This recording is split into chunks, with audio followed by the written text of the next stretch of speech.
शरीर में प्राण रहे तब तक भरत जी ने गंगा पार नहीं होवा देवा। सब घाट रोक लियो। एक तो युद्ध में मरण, निषाद राज करे, एक तो युद्ध में मरण, और वो युद्ध की के लिए, भगवान के लिए, और फिर गंगा किनारे यदि प्राण त्यागा तो आपनो जीवन सफल बन जाए। जूही आबाद घोषणा करी। एक बूढ़ा भील खड़ा है बाईं तरफ, निषाद राज का बाईं तरफ। तो एक बात बताई गई है कि कोई व्यक्ति बात करते हुए बाईं तरफ छींक आ जावे, बस सुबह छींक हुए। अरे इतना रे कहते छींक भई बाएं, इतना ही कहते छींक भई बाएं, कई सुगनी सुहाए।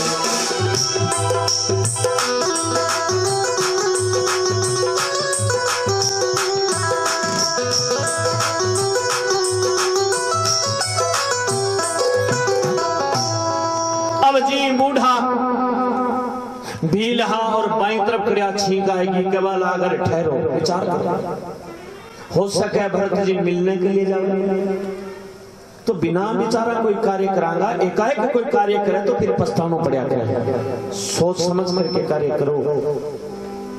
निषाद राज कहे तो फिर उपाय बताओ। तो दो उपाय बता रहे हैं कि एक तरफ अस्त्र शस्त्र रख दो। भरत जी यदि युद्ध करने के लिए जावे है तो अस्त्र शस्त्र उठा सी, क्योंकि अपनी सेना को मनोबल शस्त्र से बढ़े। और एक तरफ कंद मूल फल रख दो। मिलने के लिए जासी तो कंदमूल फल ले जैसे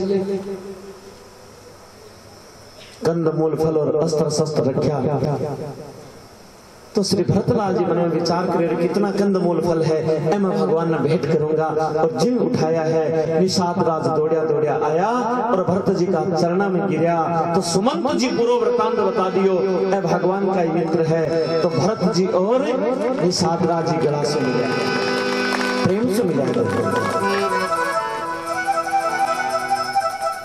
अब भरत जी ने वो स्थान दिखा रहा है, निषाद राज उस स्थान पर लेगा जहां प्रभु रात्रि में विश्राम करियो। शिशुपा वृक्ष, शीशम का पेड़ के नीचे।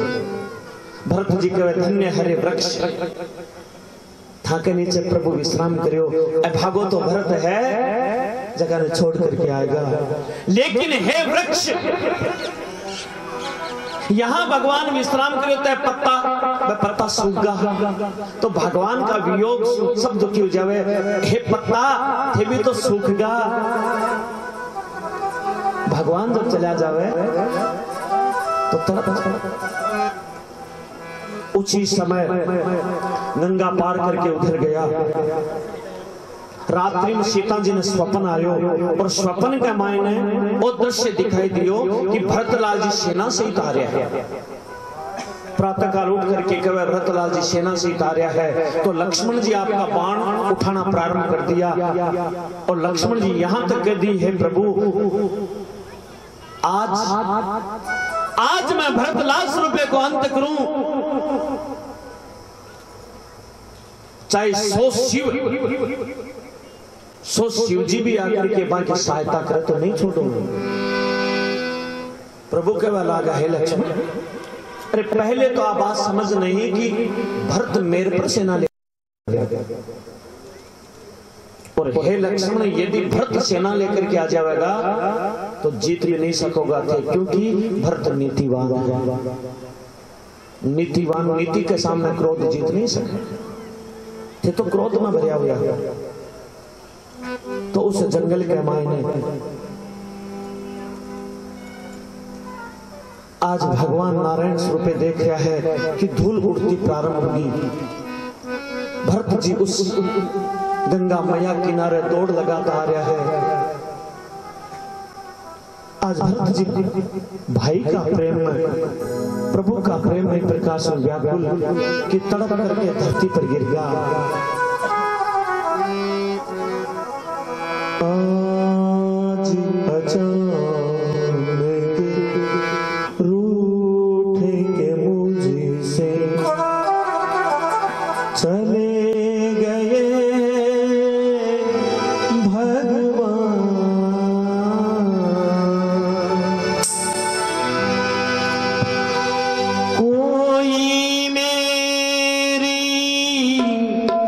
मदद करो रे, हे आंधी तूफान। प्रभु मन माने कर सकते हैं,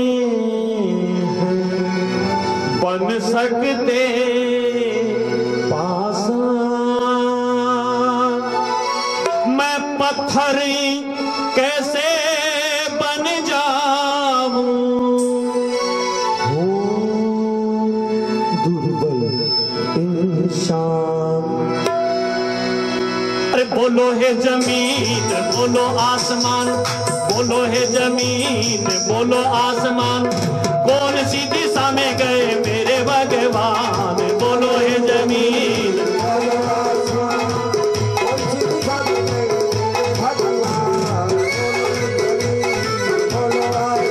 आज भरत जी प्रभु ने ढूंढ लिया है।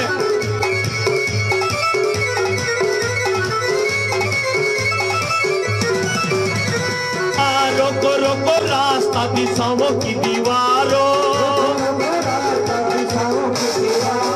रोको रोको रास्ता दिशाओं की दीवारों।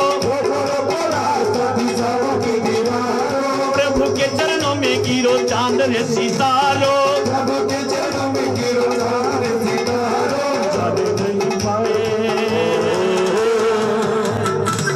बोलो जाने नहीं पाए, जाने नहीं पाए मेरे करुणा निधान। बोलो हे जमीन, बोलो आसमान,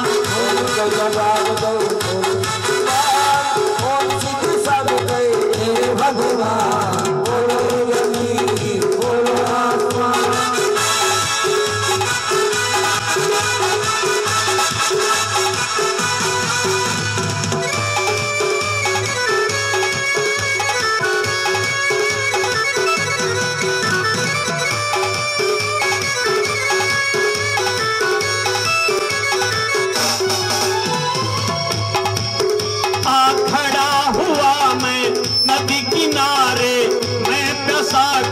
प्यासा खड़ा हुआ मैं नदी किनारे, मैं प्यासा का प्यासा।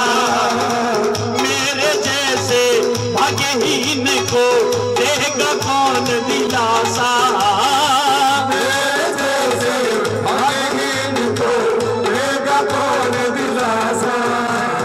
कैसा ये कठोर है, कैसा ये कठोर है, कैसा ये कठोर है विधि का विधान। बोलो है जमीन, बोलो आसमान, और तो जवाब दो, बोलो जुबान, कौन सी दिशा में गए मेरे भगवान। बोलो है जमीन, बोलो आसमान।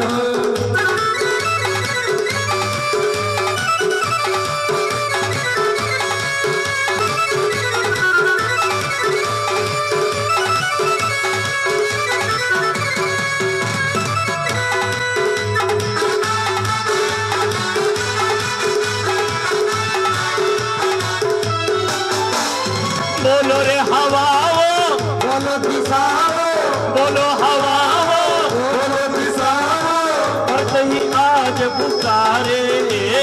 बोलो हवाओ, बोलो दिशाओ, और कहीं आज पुकारे। अरे राज न मांगू, पट न मांगू, न धरती धन दैया। राज न मांगू, पट न मांगू, न धरती धन गैया। ओ धन दौलत सब फूल है मुझको प्यारा मेरा भैया। धन दौलत सब फूल है मुझको प्यारा मेरा भैया।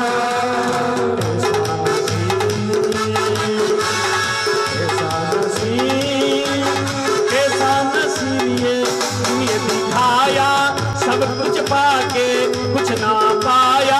कैसा नसीब ये दिन ये दिखाया, सब कुछ पाके कुछ भी न पाया। मेरे जैसे भाग्यहीन को देगा कौन दिलासा। मेरे जैसे भाग्यहीन को देगा कौन दिलासा। अरे कैसा ये कठोर है,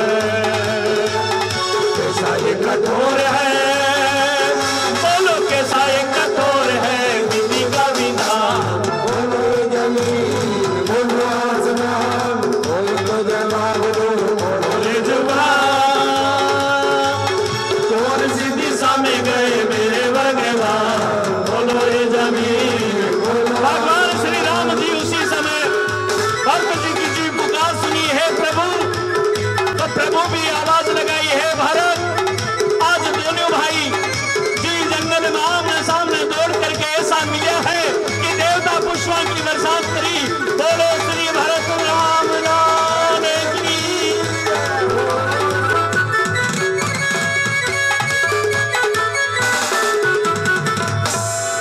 भगवान राम जी और भरत जी जी मिला, देवता पुष्प स्वरूप बरसात प्रारंभ कर दी। आज भरत जी इस प्रकार प्रभु का चरण स्वरूप पकड़ लिया तो भगवान उठा करके छाती से लगा लिया।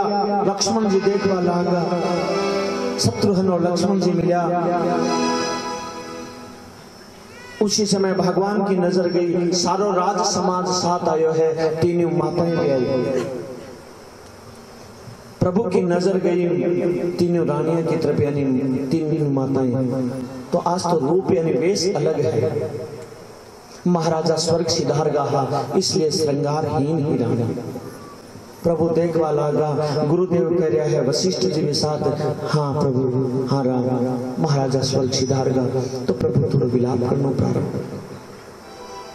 उसी समय अनेक प्रकार से गुरुदेव ज्ञान प्रदान करे। भगवान अपना प्रकाश लेना वहां जलांजलि अर्पण करी।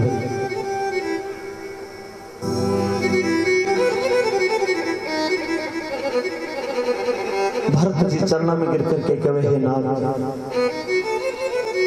आपके बिना अयोध्या सुनसान पधार, राज सिंहासन पर विराजमान हुए। भगवान कहे, हे भरत, जो माता पिता का वचन जो पुत्र टाल देवे है वो दुर्भाग्यशाली माना जाए। हे भरत, मैं वापिस यदि अयोध्या जाऊं तो कलंकित हो जाऊं। भरत जी कह रहे, यदि मैं राजगद्दी पर बैठूं तो कलंकित, क्योंकि बड़ा भाई जेठे भ्राता के होते, जेठे नाम ज्येष्ठ, बड़ा भाई जेठे भ्राता के होते छोटा न राज करता है। यदि करता है तो अधर्म है, ये धर्म शास्त्र की आज्ञा है।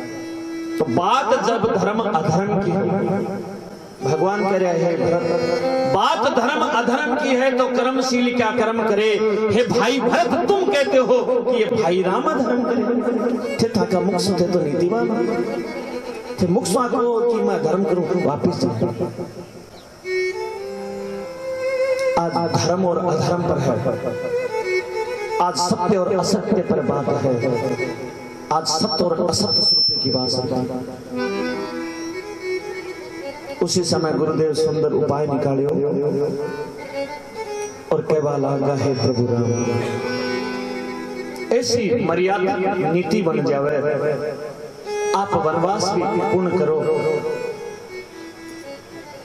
और अयोध्या को राज में चाल जाए। हे राम, अपनी चरण पादुका भरत जी ने भेंट कर दो। खड़ाऊ भरत जी ने भेंट कर दो। उस सिंहासन पर चरण पादुका रहे सिर, भरत जी नीचे बैठ करके राज्य कर ले। सुंदर नीति गुरुदेव बताए। तो भगवान गुरुदेव का आदेश में शीश धारण करके और उसी समय अपने चरण पादुका श्री भरत जी ने प्रदान करी। भरत जी ने प्रणाम करके शीश पर धरी और भरत जी वापिस आ रहा है अयोध्या जी। भरत जी वापिस अयोध्या जी आ रहे हैं। अरे गुरु ही प्रसन्न सा ही भी अनुकूला, निकाले मेरे न मन कलकी ससुला। भवन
राम चरण तो की दाई भजे मन राम चरण तो की दाई ओ राम चरण तो दाई हो राम चरण तो दाई भजे मन राम चरण तो दाई